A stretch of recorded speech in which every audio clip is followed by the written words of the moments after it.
Sutra Teratai yang Menakjubkan. Bab 7, Perumpamaan Kota Gaib. Shin Fasyang, episode 988. Membangkitkan belas kasih dan melatih pemikiran, serta membangkitkan ikrar dan batin tak terhingga. Demikianlah Buddha Mahabhisna Jana Bibu membangkitkan belas kasih dan melatih pemikiran. Dengan niat pikiran penuh belas kasih terhadap para makhluk bagaikan terhadap diri sendiri, membimbing dunia secara luas, sebagaimana Buddha sekarang melakukan perenungan secara tenang selama 3 kali 7 hari. Karena ingin menyadarkan semuanya, membangkitkan ikrar agung dan batin tak terhingga. Dalam melatih diri, kita harus percaya pada diri sendiri, bahwa sejak masa tanpa awal dari Buddha Mahabhisna Jana Bibu, kita sudah memiliki sifat hakiki kebudaan. Hanya saja, hati para makhluk belum memahami secara terbuka. Kita harus benar-benar bersungguh hati. Buddha Mahabhisna Jana Bibu pada waktu itu, waktu kapan? Sejak masa tanpa awal, sejak masa kalpa butiran debu, ketika dia memulai pelatihan diri untuk waktu yang sangat panjang. Bagaimana bisa memahami prinsip kebenaran? Prinsip kebenaran jelas.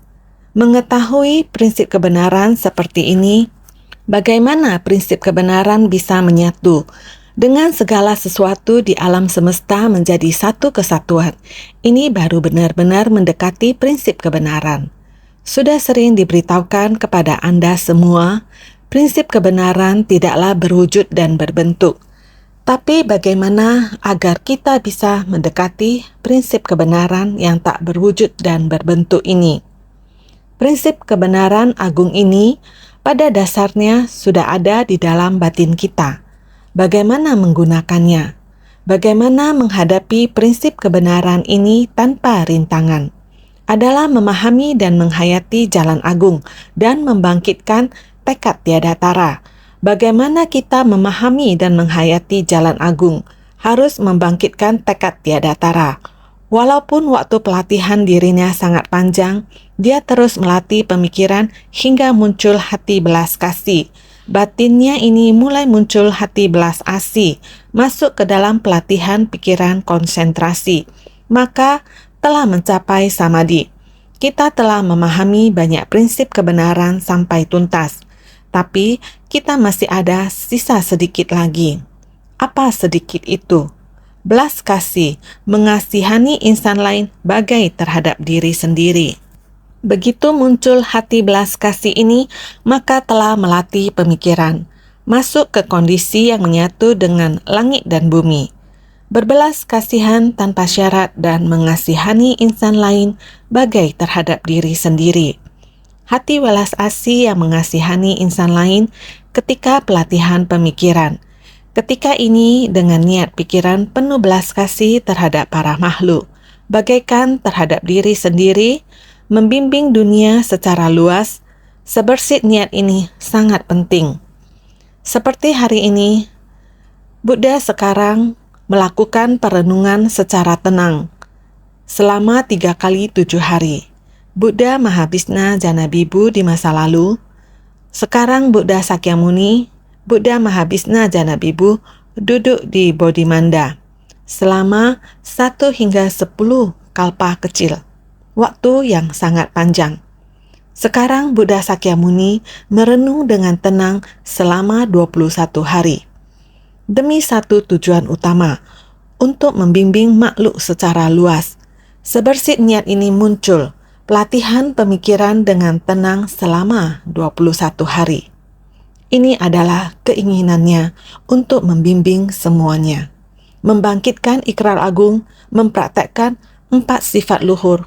Sebersih niat pikiran ini telah muncul, para Buddha memiliki ajaran yang sama. Setiap Buddha sama melakukan pelatihan diri dalam jangka waktu panjang. Tetapi kunci mencapai kebudayaan, kebijaksanaan agung, cermin sempurna harus sempurna.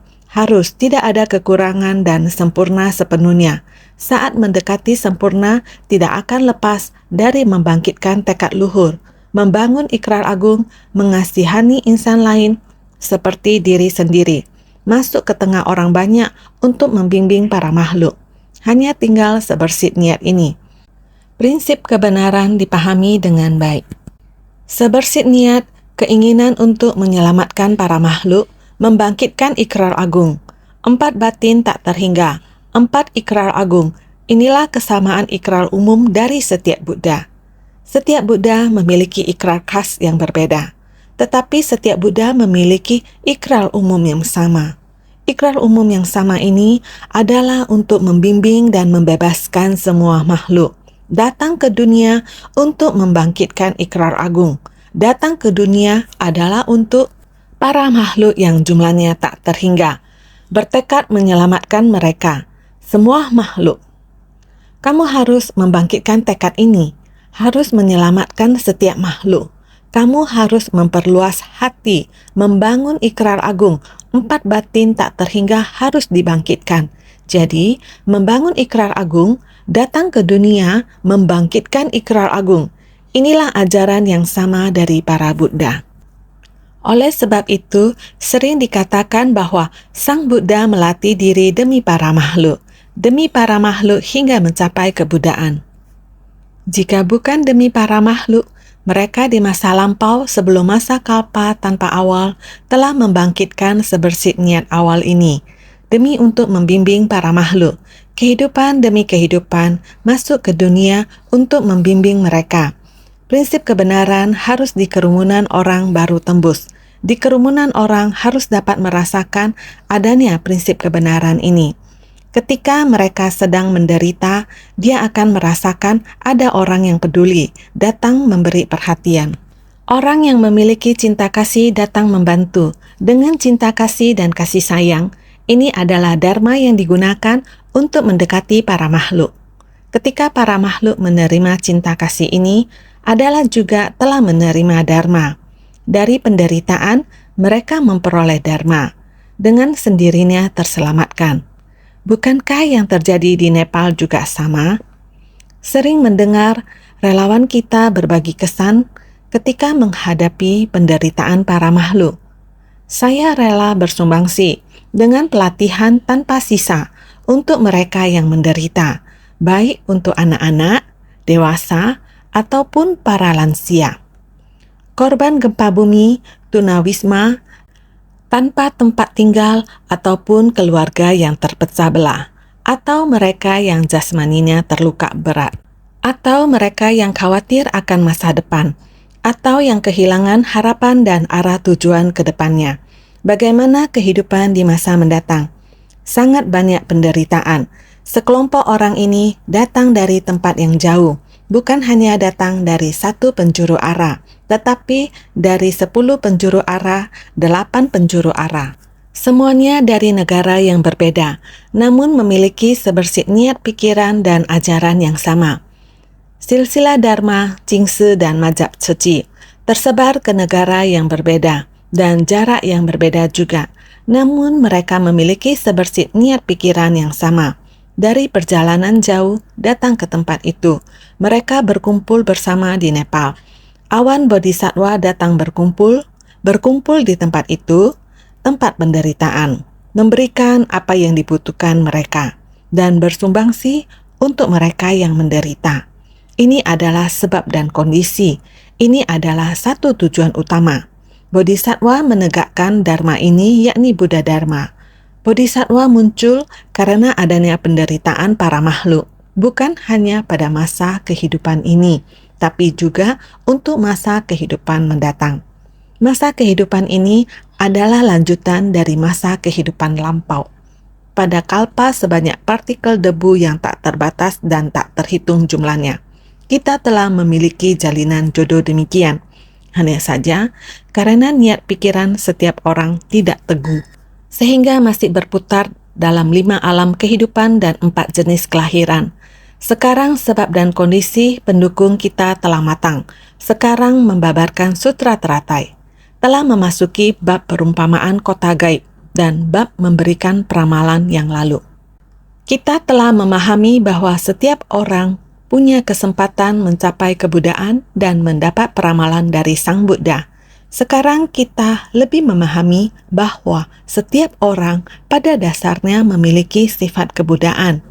Sifat kebudaan ini sudah ada sejak masa tanpa awal, hanya saja kita tidak menyadarinya. Masih belum tersadarkan saja. Kadang kita memiliki delusi, kadang kita sadar, sehingga kadang kita tidur, kadang kita menyadari, kadang memahami dan jelas, namun sangat cepat kita melupakannya lagi. Demikianlah muncul dan tenggelam. Saat ini, kita memiliki sebab dan kondisi yang demikian, kita sudah tahu itu. Setiap orang memiliki sifat hakiki kebudaan. Pada masa Buddha Mahabhisna Janabibhu, sebelum kalpa masa tanpa awal, zaman Buddha Mahabhisna Janabibhu mulai membabarkan sutra teratai. Tapi sebelum beliau mencapai kebudaan, sama halnya bagaimana prinsip kebenaran sejati tanpa wujud ini dapat dipadukan secara menyeluruh. Kita setiap orang sama-sama memiliki sifat hakiki kebudaan. Bagaimana dengan prinsip kebenaran sejati yang menakjubkan ini dapat dipadukan secara menyeluruh? Prinsip kebenaran ini dapat berpadu dengan sifat hakiki saya, yaitu dapat dipadukan secara menyeluruh. Kesadaran ini tidak ada sudut yang kurang. Kesadaran adalah pencerahan. Tidak ada suatu sudut yang kurang sempurna. Tidak ada. Begitu lengkap kesempurnaannya. Pada dasarnya sudah ada, hanya perlu membangkitkannya kembali. Para makhluk masing-masing memiliki sebab dan kondisinya sendiri. Seperti Sariputra, dia juga manfaatkan sebab dan kondisinya. Sudah mengerti, para makhluk memiliki kondisi karma yang berbeda. Para makhluk timbul tenggelam di dalam 5 alam. Di masa lalu, kita menciptakan karma baik. Kita bisa menikmati hidup di dunia pada masa sekarang ini. Tapi kita masih kebingungan dan ada kemelekatan dalam kehidupan ini. Sariputra juga sesuai dengan kapasitas membimbing para makhluk, karena dia juga akan mencapai kebudaan di masa depan. Karena di dalam kehidupan ini, dia harus masuk ke tengah orang banyak. Ini dia sudah tahu. Suatu ketika di kota Sravasti, ada seorang sesepuh Grahapati besar sangat kaya. Semua orang di kota Sravasti sangat mengagumi sesepuh ini. Bagaimana kehidupannya bisa sangat kaya dan mewah, begitu menikmati hidup. Tapi sesepuh ini, semakin semua orang memujinya sebagai orang kaya, semakin berat dia memandang uang, kikir dan serakah. Dia tidak bisa melepaskan, karena dia punya uang sehingga dia dikagumi oleh semua orang, maka membuatnya menginginkan lebih dan lebih.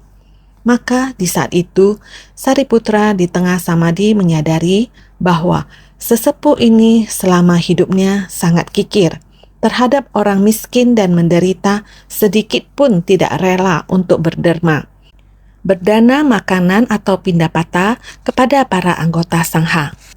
Jika terdapat anggota sangha yang berpindapata melewati rumahnya, pada saat itu pasti menyuruh orang untuk menutup pintu rumahnya. Saat anggota sangha akan lewat, tidak berharap para anggota sangha di depan rumahnya menerima dana makanan atau pindapata. Sariputra merasa ini sangat disayangkan, bertekad untuk membimbing sesepuh ini.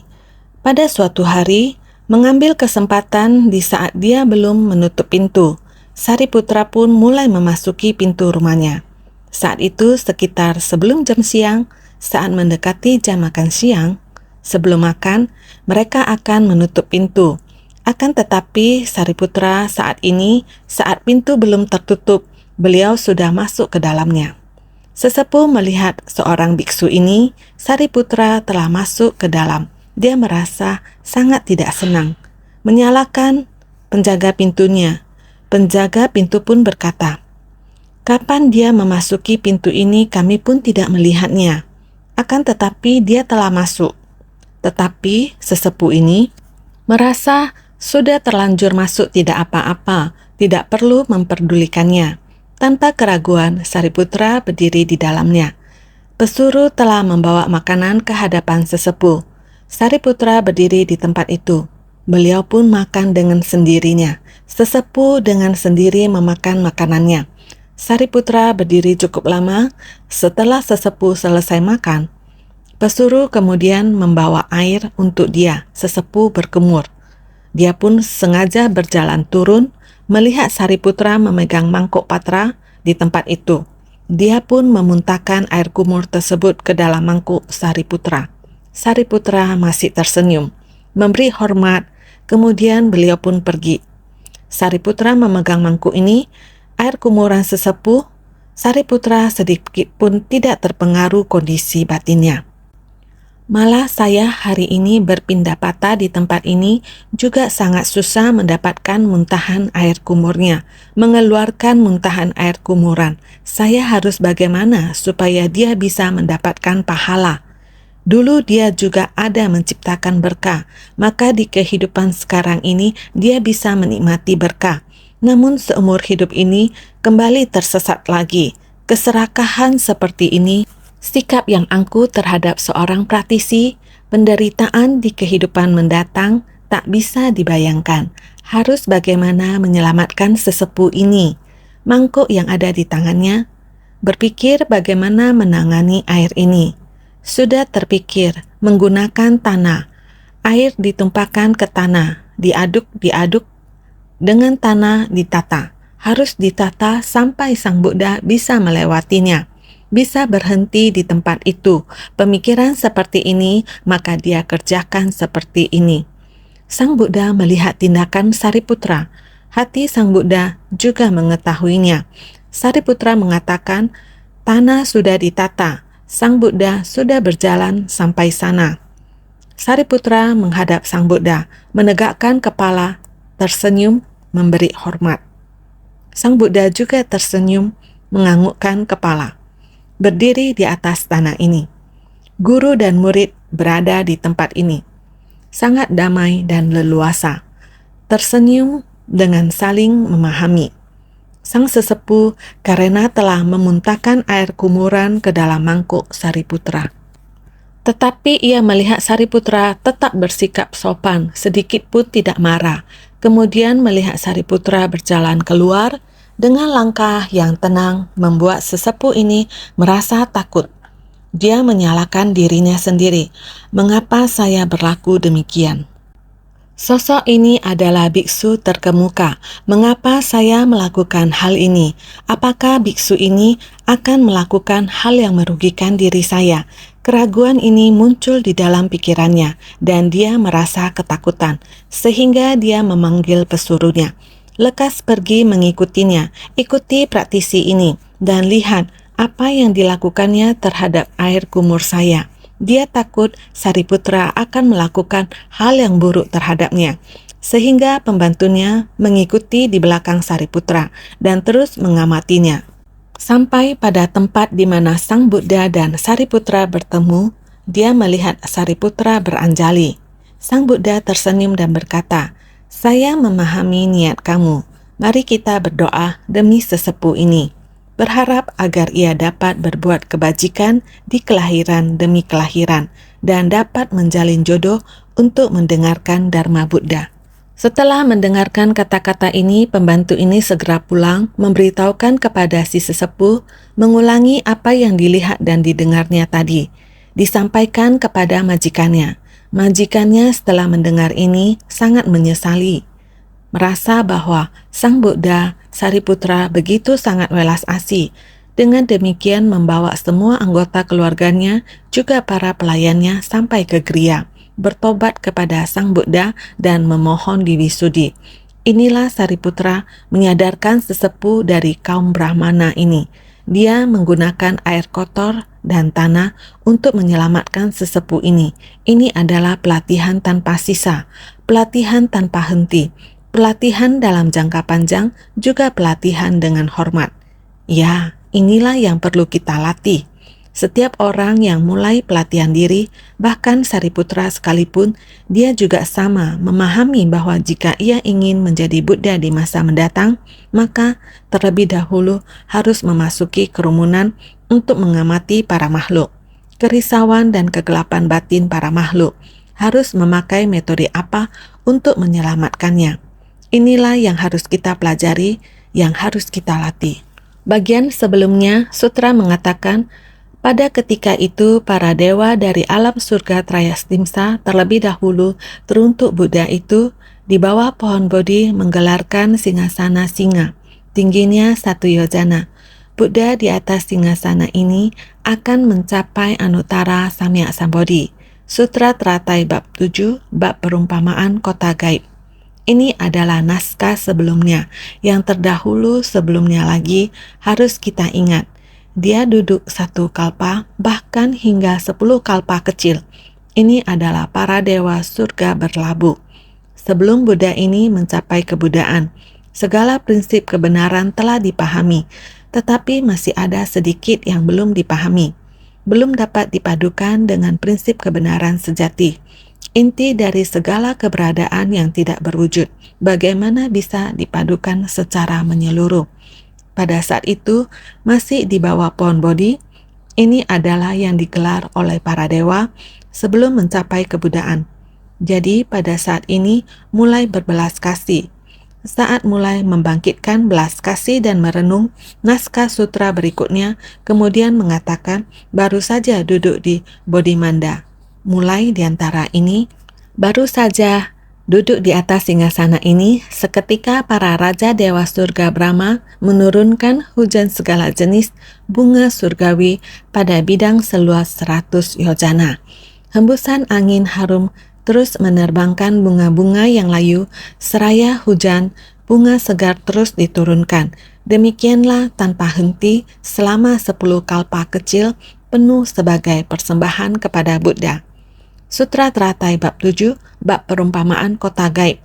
Karena Sang Buddha Mahabhisna Jana Bibu, para dewa datang membentangkan singgasana singa, membentangkan kursi di bawah pohon, tingginya 1 yojana, sangat besar karena para dewa, tinggi besar. Karena pada saat itu Buddha Mahabhisna Jana Bibu seharusnya juga tinggi besar, sehingga membentangkan tempat duduk yang begitu besar. Praktisi duduk di tempat ini dan sangat nyaman dengan tempat ini. Para dewa melihat Buddha ini mulai membangkitkan belas kasih dan merenung, sehingga sesuai pada saatnya untuk duduk di atas singgasana Bodhimanda. Di tempat itu, tempat duduk sudah dibentangkan. Demikian dia duduk di tempat itu. Bodhimanda di mana Buddha mencapai kebuddhaan adalah di atas singgasana intan yang berada di bawah pohon Bodhi pada tepian sungai Nairanjana di kerajaan Magadha. Buddha Sakyamuni mencapai kebuddhaan di sini, makanya disebut Bodhimanda. Bodhimanda di mana Buddha mencapai kebuddhaan. Mereka datang untuk mewujudkan Bodhimanda, di mana Buddha akan mencapai kebuddhaan. Mereka datang untuk menggelar singgasana singa. Mereka adalah para dewa dari alam nafsu, Kamaloka, yang datang untuk menata tempat pencerahan ini. Di manakah tempat pencerahan Bodhimanda ini? Yaitu Bodhimanda dari Buddha Sakyamuni kita sekarang ini, terletak di kerajaan Magadha, di bawah pohon Bodhi pada tepian sungai Nairanjana, di atas singgasana intan. Tata letak ini juga dilakukan oleh para dewa, di tempat dengan keadaan yang alami. Batu yang berada di bawah pohon Bodhi, sebuah batu yang permukaannya sangat datar, itu disebut singgasana intan. Ini adalah di dunia Sahakita, Bodhimanda dari Buddha Sakyamuni, juga merupakan tempat yang alami. Ada pohon Bodhi ini, sama juga terdapat sebuah batu dengan permukaan datar, tempat Buddha duduk di sana. Buddha Sakyamuni mencapai kebuddhaan di sini, makanya disebut Bodhimanda. Buddha Sakyamuni, Buddha dari alam manusia, mencapai kebuddhaan di antara langit dan bumi. Kondisi lingkungan yang alami, singgasananya juga demikian. Seperti secara alami memang ditata sebagai tempat pelatihan bagi Buddha Sakyamuni untuk duduk di sana. Dahulu, Buddha Mahabhisna Janabibu juga duduk seperti ini. Seketika Raja Dewa Surga Brahma. Raja Dewa Surga Brahma ini apa? Raja Dewa Surga Brahma dapat kita artikan tiada keinginan, bebas dari keinginan. Namanya disebut murni. Ini adalah Raja Dewa Surga Brahma, juga Raja Dewa Surga dengan tubuh dan batin yang menakjubkan dan sempurna. Tubuh dan batin, tubuh sangat agung, batin murni dan sempurna, sehingga sikap bermartabat mereka juga tiada kurang.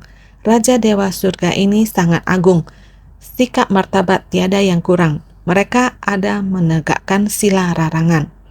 Semua sila mereka tegakkan, ditambah lagi mereka tercerahkan dengan jelas.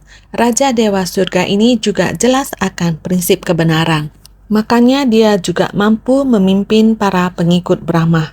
Di alam Dewa Brahma ini dia adalah pemimpin, sehingga di dalam Sutra Teratai ada sebuah paragraf naskah yang mengatakan penguasa dari dunia saha, Maha Brahma Sikin, menguasai Maharibu dunia. Artinya adalah penguasa dari dunia saha, Maha Brahma Sikin, itu adalah nama dari Raja Dewa Brahma.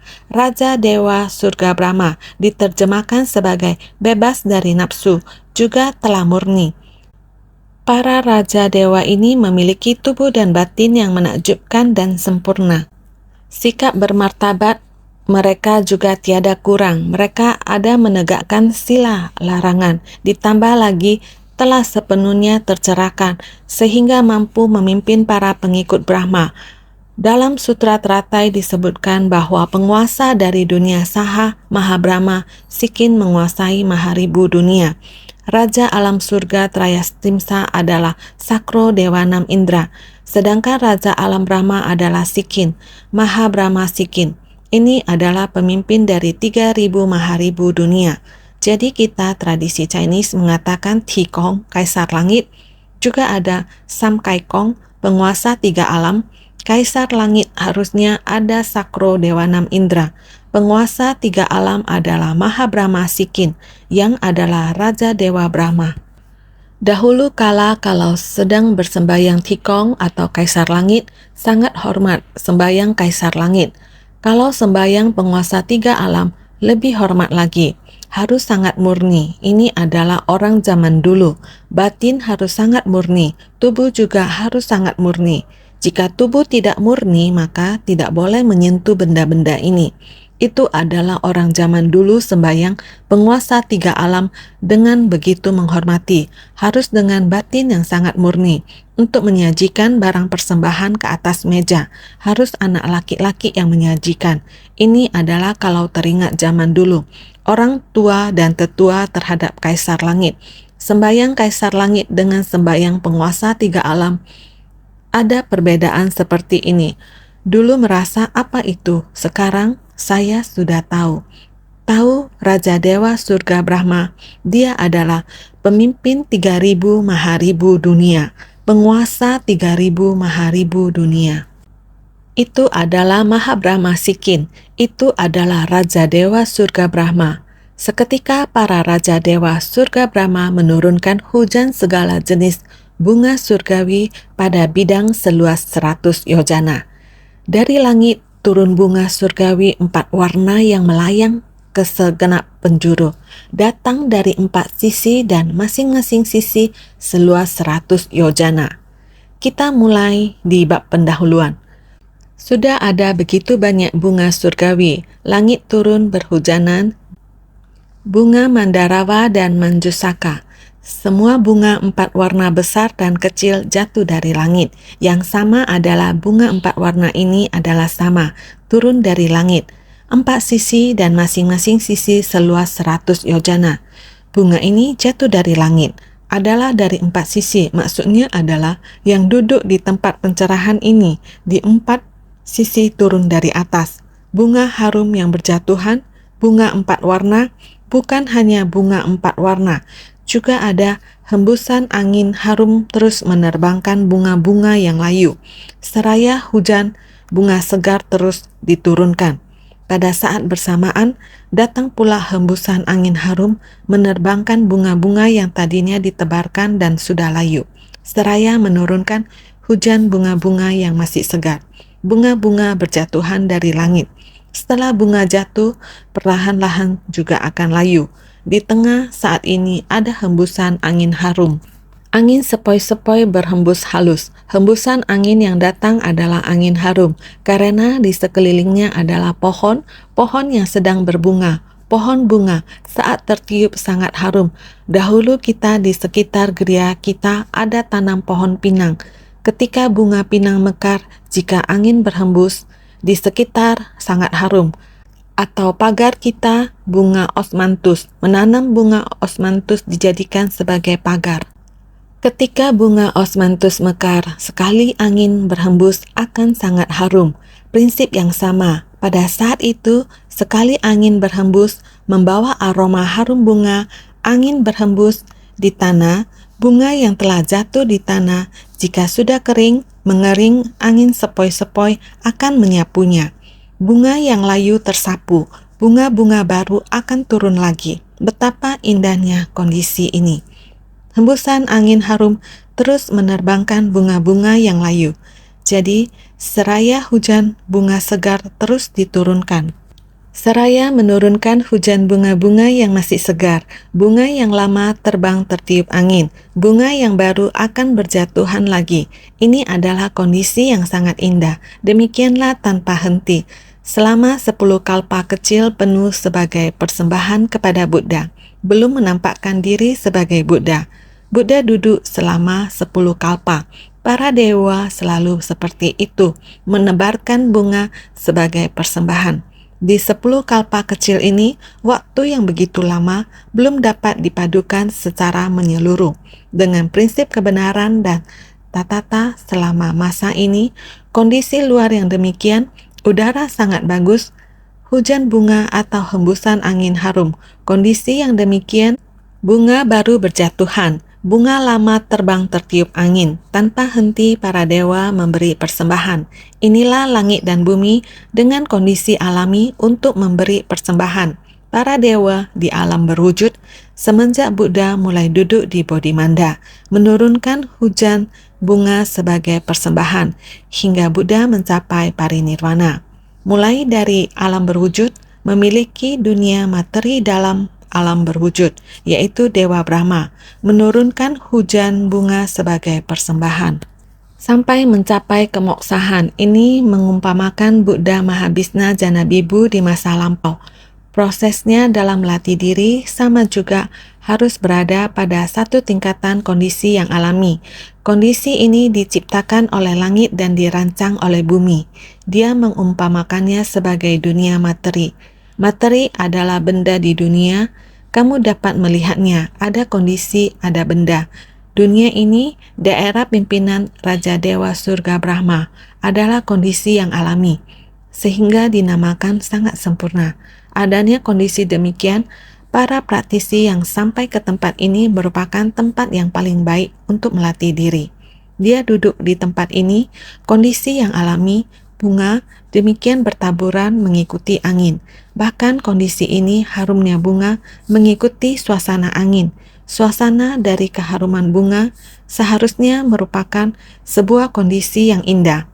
Sebelum Buddha mencapai kebuddhaan, niat ini semua prinsip kebenaran sempurna. Hanya kekurangan tatata, kondisi alamiah dan kebenaran sejati dari segala benda di alam semesta. Saling bertautan. Hanya kurang di sini, bagaimana bisa memahami semua ini? Masih kurang apa? Dharma telah lengkap.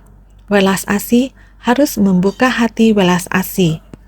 Welas asih dan kebijaksanaan harus berpadu. Kebijaksanaan adalah prinsip kebenaran. Welas asih harus dijalankan. Adanya welas asih baru bersedia masuk ke tengah orang banyak. Kebijaksanaan merupakan prinsip kebenaran dari awalnya, sehingga welas asih dan kebijaksanaan saling berpadu. Di antaranya merupakan munculnya niat penuh welas asih, sehingga dengan niat pikiran penuh belas kasih terhadap para makhluk, bagaikan terhadap diri sendiri, membimbing dunia secara luas. Zaman Buddha Mahabhisna Janabibu juga demikian, membangkitkan belas kasih dan melatih pikiran. Mulai masuk ke tengah orang banyak, niat pikiran ini juga demikian. Buddha Sakyamuni menantikan para murid. menantikan mereka untuk membangkitkan tekad besar. Membangun ikrar luhur menantikan niat pikiran ini sehingga pada masa lampau ketika Buddha Mahabhisna Janabibu duduk di lahan pelatihan, mulai mempelajari bagaimana memadukan tatata dengan prinsip kebenaran alami, dunia dharma. Dharma ada karena sesuai dengan kapasitas para makhluk. Dharma para makhluk. Ada dharma yang berbeda. Semua prinsip kebenaran di dunia adalah sama, tetapi hati manusia sangat rumit.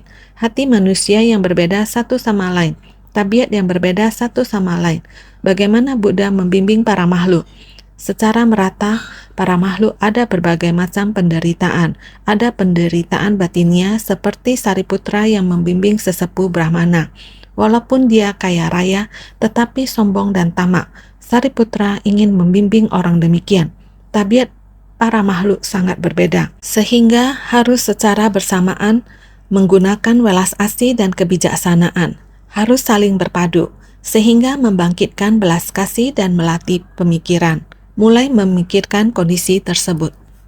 Buddha Mahabhisna Janabibu dari 1 kalpa menuju 10 kalpa.